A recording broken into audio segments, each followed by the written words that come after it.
most difficult decisions about pre-planning a funeral is actually making the decision to make those arrangements. Many people think about it for some time before they actually come in to make those arrangements, and many people find it difficult to actually walk into a funeral home. So we offer those people the opportunity to visit them in their own home, where they might feel more comfortable and discuss the arrangements there. Well, we had talked about it for a while, and we just believed that, you know, everybody should talk to each other, couples, because we have friends who just don't mention it, and even some relations. They just can't talk to each other about it, or one can't, or both can't. For our own peace of mind, and for the children's peace of mind especially, because when death occurs, there's always some trauma and drama, and, you know.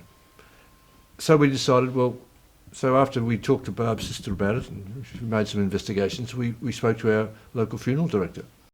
So that's the first part of pre-planning the funeral. The second part of pre-planning the funeral is to talk about the type of funeral service that they would like.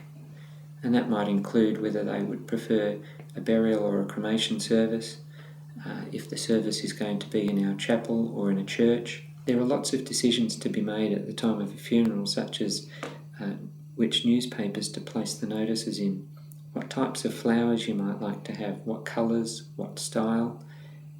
There might be music, what types of music you'd like to have. There are so many different decisions to be made.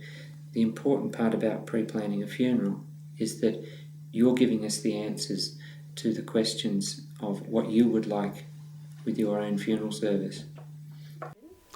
Oh yes, well my mother was quite crippled, but she was very, very astute. She'd been a very good businesswoman.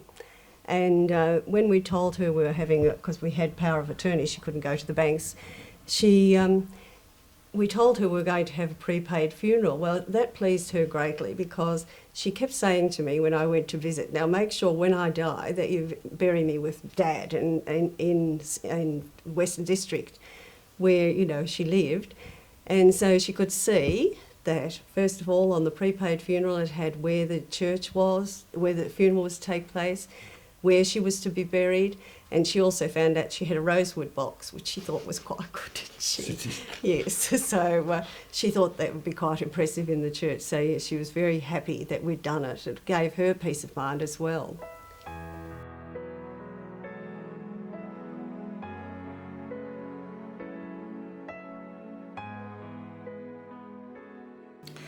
The purpose of a prepaid funeral is so that you can plan ahead.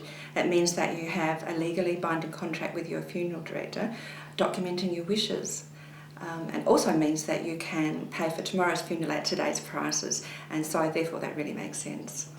An investment in a prepaid funeral is not considered either an asset or income for government means-tested benefits. It might even mean that you've got improved social security entitlements. If the funeral firm ceases to operate, your funds are still securely invested with the Friendly Society, and they're still available for your funeral expenses when the time comes. Once we have gathered the information about the type of funeral that the person wishes to have, they can actually pay for that funeral in advance. So we would work the costs of that funeral out at today's prices, and if the person paid those prices at today's price, we write up a contract and it itemises everything that they've paid for. Now they may not need to use that service for another 5, 10, 15 years, but on the contract, everything that they've paid for today will be covered at the time of the funeral, no matter when it takes place.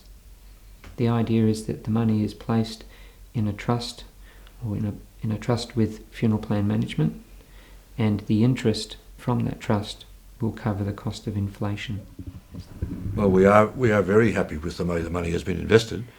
Our funeral director, we trust our funeral director, and he's looked into it, and it's good.